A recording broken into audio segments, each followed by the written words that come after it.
Hello दोस्तों, कैसे हैं आप लोग। आशा करता हूँ मस्त होंगे, स्वस्थ होंगे। आइए इस वीडियो में हम लोग करेंगे प्रायिकता, ठीक है ना, जो बहुत इंपॉर्टेंट है। इस वीडियो में हम लोग देखेंगे कि प्रायिकता में कौन कौन से फार्मूले हैं और जो भी इंपॉर्टेंट फार्मूले हैं उसको देख करके हम लोग सवाल को करेंगे, ठीक है। ये देखिए, लास्ट में हम आपके लिए ऑब्जेक्टिव भी रखे हुए हैं और ये ऑब्जेक्टिव अगर आप बना लेते हैं तो आप खुद समझ में आ जाएगा कि हाँ, आपको कोई भी सवाल होगा तो इसका आप आराम से बना सकते हैं। तो धैर्य रखिए और वीडियो को शुरू से लेकर अंत तक जरूर देखिए। चलिए शुरुआत करते हैं। सबसे पहला थीम है कि प्रायिकता कहते किसको हैं, ठीक है ना। देखिए, ये प्रायिकता अभी हम लोग पढ़ने वाले हैं। इस प्रायिकता जो होता है, जैसे आप लोग 10th क्लास में पढ़े थे, ठीक है ना, 10th में पढ़े थे चाहे 11th में पढ़े थे, जो भी है कि आप जैसे कोई घटना हो गया, जैसे मान लीजिए हम एक कॉइन को टॉस कर रहे हैं, ठीक है ना। कॉइन मतलब सिक्का। एक सिक्का को अगर हम टॉस कर रहे हैं तो टॉस करने पर या तो वह हेड आएगा और या तो क्या आएगा, टेल आएगा। तो टोटल पॉसिबिलिटी कितना हो रहा है, टोटल जो घटना हो रहा है कितना हो रहा है, ये 2 हो रहा है।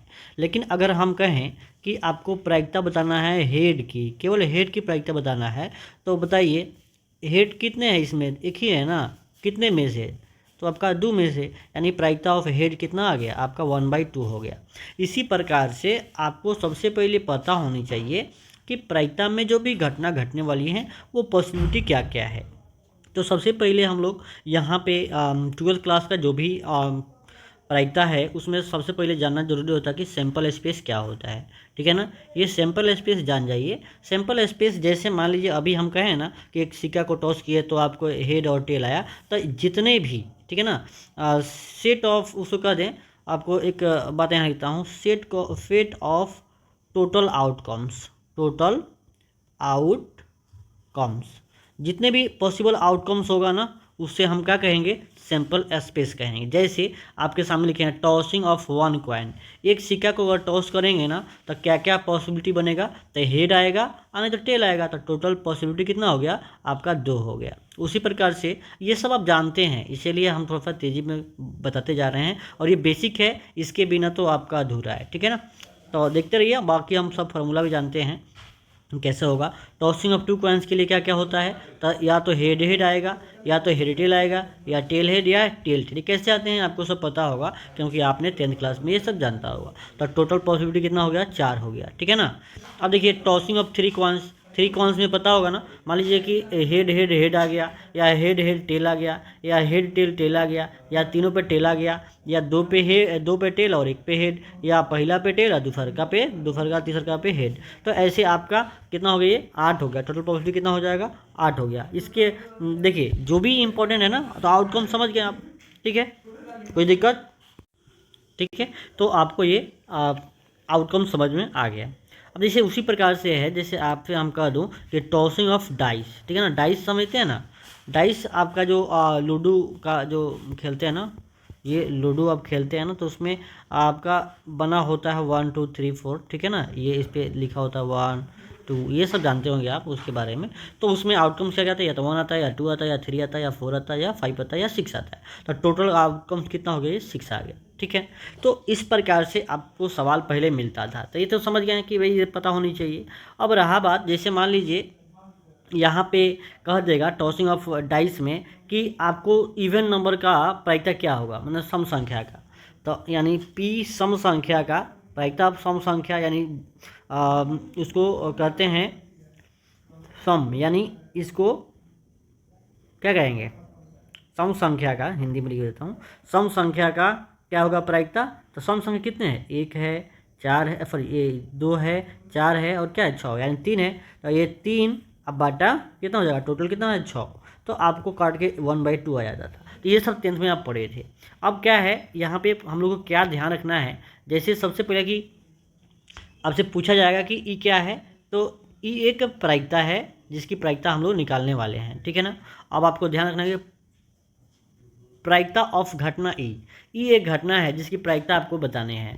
तो क्या हो जाएगा उसकी प्रायिकता, बताइए। उसकी प्रायिकता ई आपका हो जाएगा आपका NE/NS। क्या होता है ये, NE/NS हो जाएगा। अब जैसे मान लीजिए आपको हम बोले ना कि या तो हेड आएगा या तो टेल आएगा, तो इस पे हेड एक आएगा और कितने में से आएगा टोटल 2।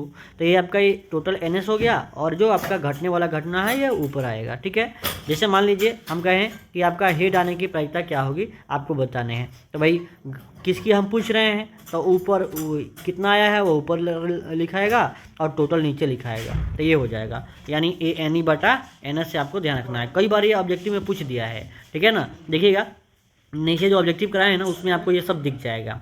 ठीक है, तो चलिए भाई नोट में अब बात करते हैं कि सबसे पहले आपको पता है ना कोई भी घटना था उसकी प्रायिकता हम निकाल रहे थे, ठीक है ना, और जो प्रायिकता जो निकाल रहे थे जो घटना नहीं घटी है उसकी प्रायिकता, दोनों की प्रायिकता का जो सम होता है ना क्या होता है, ये 1 होता है। तो ये सब 10th में पढ़ते थे और ये भी जानते थे कि जो प्रायिकता का मिनिमम वैल्यू 0 होता है और मैक्सिमम वैल्यू क्या होता है आपका 1 होता है। वही चीज़ यहाँ पे लिख दिए हैं सबसे पहला कि जो प्रायिकता है ना ये मिनिमम 0 और मैक्सिमम 1 यानी 0 और 1 के बीच में होता है। दूसरा है कि जो घटना घटी है उसकी प्रायिकता और जो घटना नहीं घटी है उसकी प्रायिकता का सम क्या होता है 1 होता है, आपको याद रखना है। उसके बाद यहाँ से अगर हम बात करें ये इसको अगर हम इधर लेकर के माइनस करें, देखिए ये पी को लेकर के उधर कर देता पी डैश कितना मिल जाएगा, ये 1 माइनस आपका पी हो जाएगा। ठीक है, यानी ये पी डैश आपको 1 माइनस पी याद रख रहिएगा। इस पर ऑब्जेक्टिव बहुत सारा है आपको नीचे दिया गया है और अगले दिन जो इस पर बहुत सारा ऑब्जेक्टिव कराएंगे कम से कम ये 30-40 सवाल करा देंगे, उसी में आपका सही हो जाएगा सब सवाल। ठीक है ना। अब देखिए एक और चीज़ है, अगर श्योर इवेंट यानी निश्चित घटना की प्रायिकता कह दें तो जो घटना निश्चित होने वाली है उसकी प्रायिकता क्या हो जाती है 1 हो जाती है। जो निश्चित घटना की प्रायिकता कितना होती है 1 याद रखना है, और जो अनिश्चित घटना की प्रायिकता कितना होता है 0, यानी ये निश्चित घटना की प्रायिकता 1 और निश्चित घटना की प्रायिकता क्या हो जाएगा 0, ये सब याद रखना है आपको। अब देखिए अब यहाँ पे बहुत इंपॉर्टेंट ये हम बताने जा रहे हैं आपको, ये जरूर याद कर लीजिएगा आप। ठीक है, कि PA यूनियन B का फॉर्मूला जो होता है ना ये होता है PA प्लस PB, क्या होता है ये PA plus PB minus PA intersection B। ये सम इसको हम योग नियम कहेंगे आपको बस बताने के लिए, याद दिलाने के लिए। ये फॉर्मूला अगर याद रखते हैं ना तो कई सारा ऑब्जेक्टिव आपका आसान हो जाएगा। और इसी को अगर हम ये निकालना पड़े तो PA इंटरसेक्शन B निकालना होगा तो ये वाला जाकर क्या हो जाएगा, ये वाला जाके माइनस हो जाएगा, यानी PA plus PB minus PA union B हो जाएगा। ठीक है, तो आशा करता हूँ ये आप समझ गए होंगे फॉर्मूला। ये आप सेट थ्योरी में भी पहले पढ़े थे, ठीक है ना, सेट थ्योरी में भी पहले पढ़े थे, लेकिन नहीं जानते हैं फिर भी ये फॉर्मूला भी याद कर लीजिएगा। केवल फॉर्मूला आप याद करके याद रखोगे ना तो आपको हम ऑब्जेक्टिव हम खुद करवा देंगे, आपको समझ में आ जाएगा सबके सब ऑब्जेक्टिव। ठीक है, तो देखिए आपको ध्यान रखना है। अब देखिए अगला है कि if A and B are mutually exclusive event. देखिए म्यूचुअली एक्सक्लूसिव का मतलब होता है कि परस्पर अपवर्जी। अगर A और B परस्पर अपवर्जी हैं तो इसका मतलब क्या होता है, इसका इंटरसेक्शन यानी PA इंटरसेक्शन B क्या होता है, इसका प्रायिकता 0 हो जाता है। यानी ये जो लिखे हैं ना ये वाला जो है टर्म ये वाला 0 हो जाएगा तो क्या बचेगा PA यूनियन B का फॉर्मूला हो जाएगा PA प्लस BB। ये कई बार फॉर्मूला पूछा है, ठीक है ना, कई बार, ठीक है ना, तो आपको ध्यान रखना है। कह देगा कि अगर A और B क्या है परस्पर अपवर्जी है तो बताइए PA यूनियन B का फॉर्मूला क्या होगा, कौन सही होगा, तो आपको ये भी लिख देगा, ठीक है ना, और ये भी लिख देगा, तो कौन ऑप्शन होगा आपका, ये सही हो जाएगा। ठीक है, अब देखिए अगला जो नोट में आपको मैं बता दूं PA dash intersection B dash, ये दो फॉर्मूला हम बता रहे हैं आपको, ठीक है ना, ये 2 फॉर्मूला बता रहे हैं, ये दोनों फॉर्मूला को याद कर लीजिएगा। ठीक है, ये दोनों फॉर्मूला को याद कर लीजिएगा। मैं कह रहा हूँ PA dash intersection B dash क्या होता है 1 माइनस PA यूनियन B। देखिए PA dash intersection B dash क्या होता है 1 माइनस PA यूनियन B। ठीक है, आपको याद रखना है। ठीक है, और देखिए PA dash union B dash क्या होता है तो 1 माइनस PA इंटरसेक्शन B। कहने का तात्पर्य है कि अगर यहाँ पे यूनियन है ना तो यहाँ पे इंटरसेक्शन है, उलट जा रहा है, देख रहे हो ना, यहाँ इंटरसेक्शन है तो यहाँ पे यूनियन हो जा रहा है, बस ये ध्यान रखना है। ठीक है, कोई दिक्कत नहीं है। तो अब हम बात करते हैं, ठीक है, अब बात करते हैं क्या चीज़ का, तो अब A and B mutually exclusive है तो क्या होगा, इसका मतलब होता है कि A और B में कुछ भी कॉमन नहीं होता है। जब कॉमन नहीं होगा तो यानी इसका प्रायिकता क्या हो जाएगा A इंटरसेक्शन, यानी प्रायिकता हो जाएगा A इंटरसेक्शन B का कितना हो जाएगा, ये 0 हो जाएगा। क्या हो जाएगा, ये 0 हो जाएगा। और एग्जेस्टिव इवेंट के लिए क्या हो जाएगा A यूनियन B क्या हो जाएगा सैंपल स्पेस के बराबर हो जाएगा। क्या हो जाएगा, ये सैंपल स्पेस के बराबर हो जाएगा। अब बताइए, देखिए ये फॉर्मूला याद रख रहिएगा ना तो कोई दिक्कत नहीं है। एक और मैं बता देता हूँ कि आपको बता दो कि PA यूनियन B, चाहे A यूनियन B जो होगा ना, जानते हैं क्या हो जाएगा आपका, ये हो जाएगा PA इंटरसेक्शन, ठीक है ना, चाहे पी ए यूनियन बी का होल डैश, ठीक है ना, ये याद रखिएगा, ठीक है, तो आपको खुद समझ में आ जाएगा। एक और मैं लिख देता हूँ, अगर ए इंटरसेक्शन बी रहेगा तो उसका फॉर्मूला क्या हो जाएगा, तो 1 माइनस इसका डैश मैं लगा देता हूँ, तब 1 minus P A intersection B, ठीक है। एक और मैं फॉर्मूला बता देता हूँ, ये सब सेट थ्योरी में है, ठीक है ना। क्या होता है कि ए डैश इंटरसेक्शन बी डैश जानते हैं किसके बराबर होता है, ए यूनियन बी का होल डैश के बराबर, और ए इंटरसेक्शन बी का होल डैश रहेगा तो बताइए क्या हो जाएगा, अब मतलब कि ए डैश यूनियन बी डैश, ऐसे ये सब सेट थ्योरी में है, डी मॉर्गन्स लॉ है, ठीक है। चलिए उसे मतलब नहीं है, बस आपको ये फॉर्मूला याद रखना है और ये फॉर्मूला याद रखना है, रखोगे ना, ठीक है, गुड। तो ये हमने बता दिया था। अब फॉर एग्जिस्टिंग इवेंट के बारे में बात करें कि तो ए और बी का क्या हो जाएगा, सम एस हो जाना चाहिए, मतलब सैम्पल स्पेस के बराबर हो जाएगा, तो उसको एग्जेस्टिव इवेंट कहते हैं हम लोग। अब देखिए अब आ गया 12th क्लास, जो भी इंपॉर्टेंट, यहाँ से सवाल खूब बनते हैं, ठीक है ना। कंडीशनल प्रोबेबिलिटी यानी स्वप्रतिबंध प्रायिकता, इसमें क्या होता है, एक जो घटना है ना, ये घटना ऑलरेडी पहले से घट चुकी होती है और एक दूसरी घटना निकालनी होती है, ठीक है ना, और एक ही घटना आपको निकालनी है। तो एक कंडीशन दे देता है कि अगर इसकी घटना दे दिया है, ठीक है, जैसे मान लीजिए एफ घटना है, इसकी घटना दी हुई है, तो बताइए ये ई की घटना, एफ की घटना दी हुई है, तो ई डैश की घटना आपको, ई की घटना आपको बताने हैं, तो इसको कंडीशन दे करके पूछा जाएगा, तो इसको कंडीशनल प्रोबेबिलिटी कहते हैं, ठीक है ना, आपको ध्यान रखना है। तो देखिएगा क्या कहते हैं भाई इसको फॉर्मूला, अगर ई बाई एफ की प्रायिकता पूछा जाए तो क्या हो जाएगा, पी ई इंटरसेक्शन एफ, देखिए कितना सिंपल सवाल है ये, पी ई इंटरसेक्शन एफ यानी ई और एफ में जो कॉमन है उसके प्रायिकता निकाल देंगे, और जो पहले से जो घटना घटी है उसकी प्रायिकता। अब देखिए यानी पी ई इंटरसेक्शन एफ बटा पी एफ हो जाएगा। अगर मैं बात करूँ पी एफ बाई ई की प्रायिकता क्या हो जाएगा, तो ई और एफ का कॉमन की प्रायिकता निकाल देंगे, और जो घटना जो नीचे दिया उसी घटना का यहाँ पे नीचे लिख देंगे। अगर मैं आपसे पूछूं, अगर समझ में आया हो तो इसका बता दीजिए, पी ए बाई बी की प्रायिकता यानी बी घट चुकी है तो इसकी प्रायिकता क्या हो जाएगा बताओ, पी ए इंटरसेक्शन बी, अब बाटा क्या हो जाएगा, बी ऑलरेडी घट चुकी है तो इसकी प्रायिकता। तो आशा करता हूँ आप समझ गए होंगे, ठीक है। ये दोनों क्या है, अलग अलग चीज़ है। ई बाई एफ है, मतलब ई का निकालना है तो कॉमन का निकाल देंगे और एफ का डिवाइड कर देंगे, और एफ बाई ई का पूछेगा तो ई और एफ का कॉमन निकाल देंगे और ई को डिवाइड कर देंगे उसकी प्रायिकता, ठीक है। चलिए भाई याद रखे रहिएगा। और ये और इम्पोर्टेंट चीज़ है, अगर ई डैश बाई एफ की प्रायिकता कहे, ई बाई एफ डैश की प्रायिकता कहे तो 1 माइनस ई बाई एफ हो जाएगा। क्यों, क्योंकि आपको पता है ना कि कोई भी प्रायिकता ई की प्रायिकता और ई डैश की प्रायिकता क्या होती है, आपका 1 होता है। तो अगर आपका ई डैश निकालना होगा तो क्या हो जाएगा, इसको आगे घटाना पड़ता है, तो इसलिए 1 में से घट गया, ठीक है बस। अब देखिए आगे A and B are independent event, अगर ये स्वतंत्र है तो क्या होगा, तो ध्यान से रखिएगा, बहुत इंपॉर्टेंट चीज़ है ये। अगर पी ए इंटरसेक्शन बी जो होगा P A into P B हो जाएगा, बहुत इंपॉर्टेंट है, याद रखिएगा। अगर ए और बी क्या है, स्वतंत्र है, ये क्या है ये, अगर ये स्वतंत्र है, एक दूसरे पे निर्भर नहीं है, तो बस पी ए और पी बी को मल्टीप्लाई कर दीजिएगा तो आंसर आ जाएगा। अगर 3 गो रहेगा तो, अगर ए बी सी अगर इंडिपेंडेंट है, स्वतंत्र है, तो एक दूसरे से स्वतंत्र है, मतलब किसी पे किसी का भार नहीं है, इसका मतलब क्या हुआ कि P A into P B into P C हो जाएगा। कई बार ऑब्जेक्टिव पूछा है, ठीक है ना, मैंने आपको दिखाऊंगा नीचे जो ऑब्जेक्टिव दिया है ना, उसमें आपको समझ में चला आएगा, ठीक है। अब देखिए पी ए यूनियन बी का फॉर्मूला क्या होगा, तो 1 minus P A dash into P B dash, ठीक है। ये फॉर्मूला बहुत कमाल का फॉर्मूला, याद रखिएगा, ऑब्जेक्टिव नीचे आएगा। ए एंड बी अगर इंडिपेंडेंट है ना, तो पी ए यूनियन बी का फॉर्मूला होता है 1 minus P A dash into P B dash. ये प्रूफ करने वाला भी सवाल होता है जो बाद में आपको 2 नंबर में कराया जाएगा। कैसे प्रूफ करते हैं समझ में आपको आ जाएगा। तो 1 minus P A dash into P B dash निकाल दीजिएगा तो ए यूनियन बी के फॉर्मूला के बराबर आ जाएगा। गुड।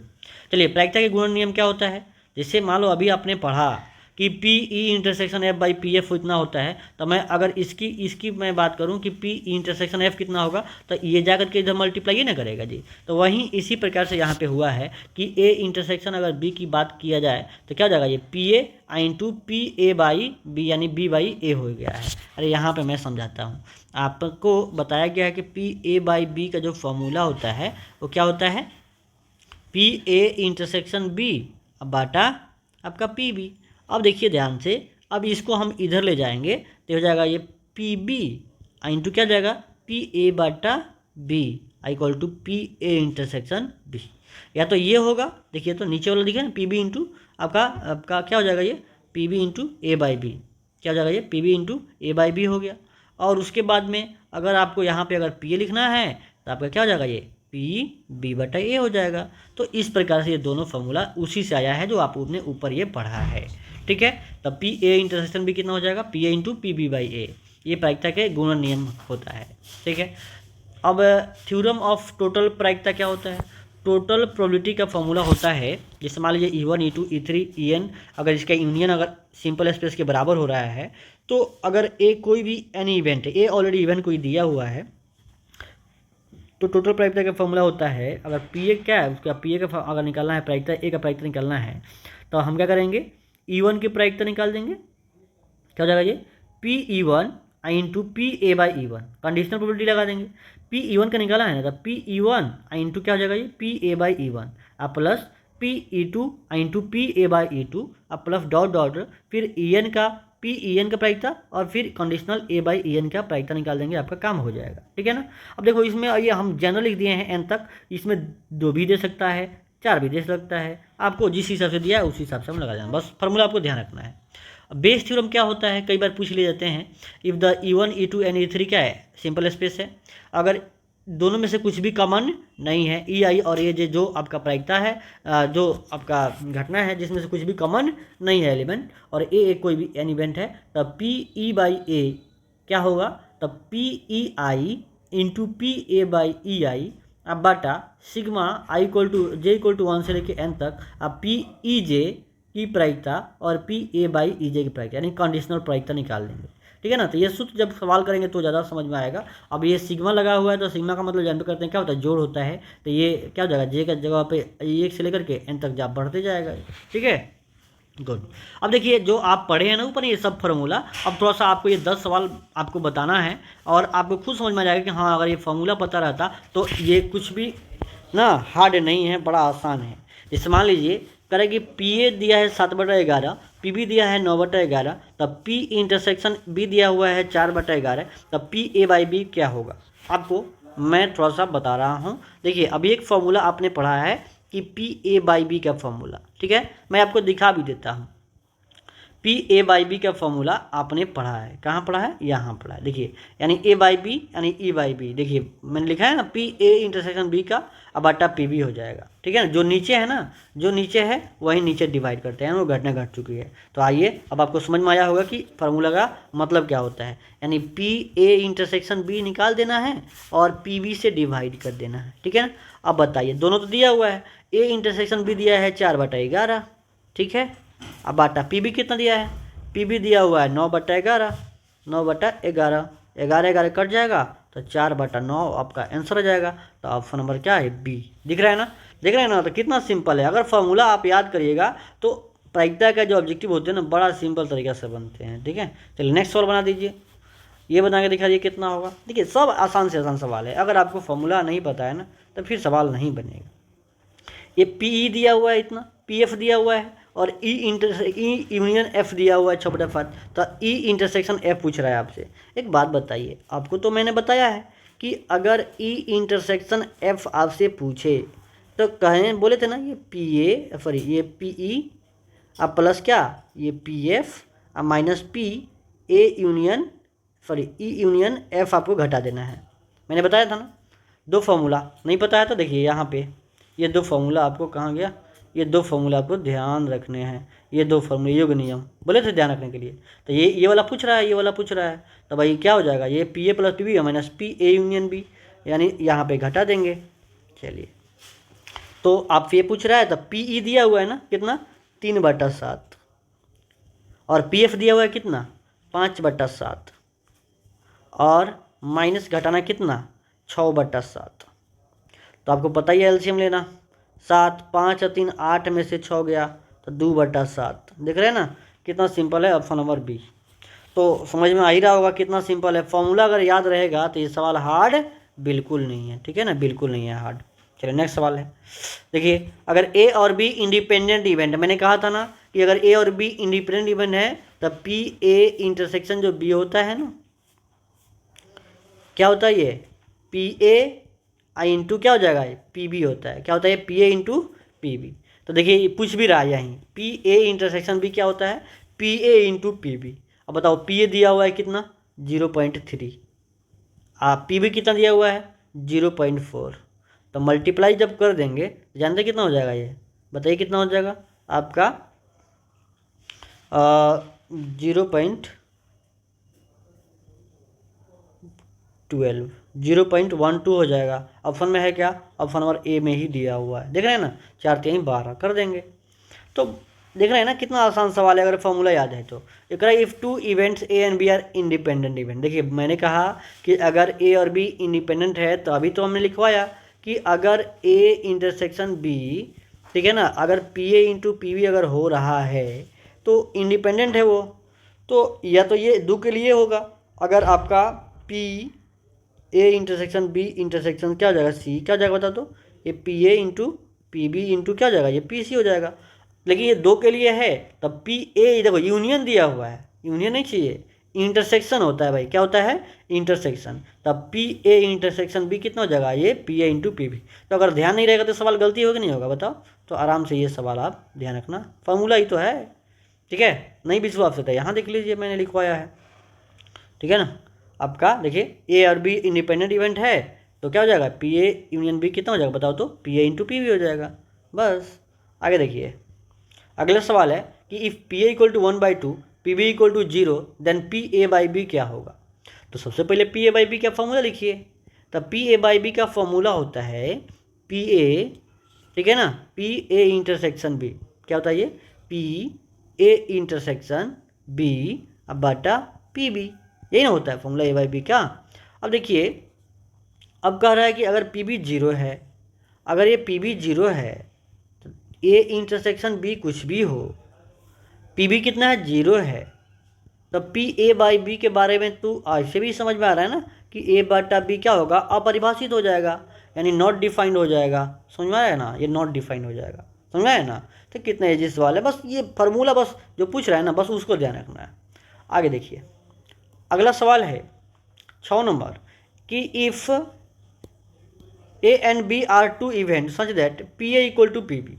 देखिए ये यहाँ पे आपको कह रहा है कि ये पी ए इक्वल टू क्या है, ये P A by B equal to P B by A, ये बोल रखा है ना, तो इसका फॉर्मूला लगाइए पी ए इंटरसेक्शन बी अब बाई पी बी, इसका होता है पी ए इंटरसेक्शन बी अब बाई पी ए होता है ना, तो ये वाला कट जाएगा, यानी ये हो जाएगा पी ए इधर आएगा और पी बी इधर जाएगा, तब पी ए बराबर पी बी हो जाएगा।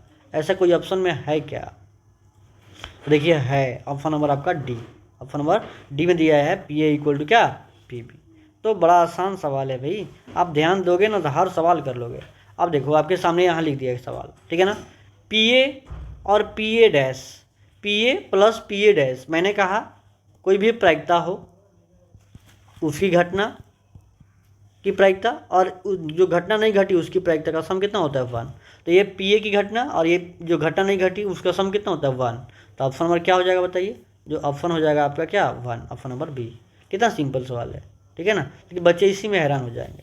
मैंने पढ़ाया ना ये 1 minus P A dash intersection B dash क्या होगा बताइए, 1 माइनस पी ए डैश बताइए कितना हो जाएगा, हैं बताइए, ये हो जाएगा आपका, मैंने कहा कि पी ए, आपको ऊपर आपको फॉर्मूला लिखा गया है, एक बार दिखा देता हूँ आपको, पी ए डैश वाला कहाँ गया फॉर्मूला, हाँ मैंने यहाँ पे आपको इतना सारा चीज़ बताया था, ये 1 माइनस, ठीक है ना, 1 minus P A dash union B dash क्या था, तो बताइए ये ए यूनियन, अगर इधर इंटरसेक्शन है, देखिए अगर इधर इंटरसेक्शन है तो इधर यूनियन, ठीक है, अगर इधर आपका यूनियन है तो इधर इंटरसेक्शन, तो वहीं तो है, आपको बस वो फॉर्मूला लगा दीजिए। क्या है, कौन सा फॉर्मूला है, ये फॉर्मूला है कि 1 minus P A dash intersection B dash, तो ये हो जाएगा जानते हैं क्या पी ए यूनियन बी, तब पी ए यूनियन बी के बराबर हो जाएगा, यानी ऑप्शन नंबर क्या हो जाएगा बी हो जाएगा। 9 नंबर देखिए, अगर if A B C are 3 independent event, मैंने बोला ना अगर ए बी सी क्या है, ये 3 इंडिपेंडेंट वैल्यू है इवेंट है, तो कौन सा सही होगा, तब पी ए बी सी जो होगा मल्टीप्लाई हो जाता तीनों, तो किससे मल्टीप्लाई हो रहा है बताइए, तो आपका ऑप्शन नंबर क्या हो रहा है, ए में ही जा रहा है। ठीक है ना, कितना सिंपल है। अगला 10 नंबर सवाल क्या होगा, अगर A and B are two event such that P A B आ plus P A dash by B, देखो ये घटना घटी और ये घटना नहीं घटी, दोनों का सम क्या होता है 1 के बराबर होता है। तो बताइए, देख रहे हैं कितना सिंपल सवाल है, ये ऐसे ऐसे सवाल आते हैं। अगला जो वीडियो जाएगा ना, इसमें आपको बहुत सारा हम ऑब्जेक्टिव कराएंगे। ठीक है, ये तो वही टेलर था ना, और ये फॉर्मूला याद रखिएगा। ठीक है ना, इसका पीडीएफ चाहिए तो टेलीग्राम ज्वाइन करिए, वहाँ पे इसका पीडीएफ आपको मिल जाएगा। ठीक है, थैंक यू दोस्तों, मिलते हैं अगले दिन ऑब्जेक्टिव करने के लिए।